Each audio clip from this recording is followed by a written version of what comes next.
최근 베이징에서 중국 경제 발전 방향을 대표하는 중요한 좌담회가 열렸어요. 또한 최근 몇 년간 가장 높은 수준의 민간 기업 대표들이 모인 자리였죠. 이 회의에서 나온 정보들은 정말 방대해요. 이 회의에 참석한 사람들을 보면 대부분은 큰 기업들이지만 동시에 하드웨어와 기술 분야에서 신생 강자들도 함께 했어요.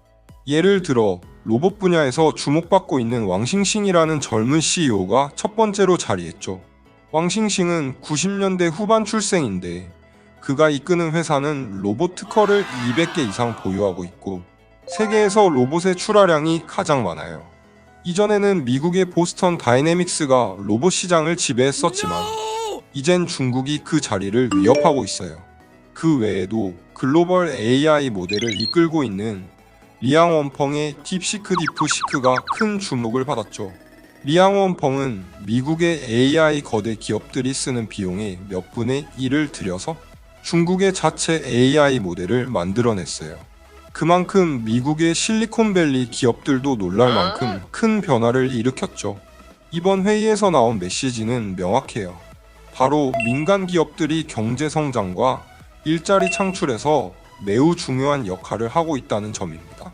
중국의 민간 기업들이 낸 세금은 국가 전체 세수의 절반 이상이고 GDP의 60%, 기술 혁신 성과의 70%, 도시 노동시장에서 80% 이상을 차지하고 있어요. 그래서 경제 성장과 일자리는 민간 기업들이 만든다고 해도 과언이 아니죠. 이번 회의에서는 발언권을 가진 사람들도 중요한 의미를 지니는데요. 화웨이의 런정페이, 비아디의 왕춘푸, 신이망의 류용화오 등이 그들입니다. 그들은 각자의 분야에서 어떻게 발전할 것인지에 대한 간단한 제안을 했어요. 사실 그들이 왜 이렇게 주목받는 걸까요? 그 비결은 바로 중국 경제가 지금까지는 기초 인프라와 건설에 의존했지만 이제는 하드웨어 기술로 경제를 이끌어가고 있다는 점이에요.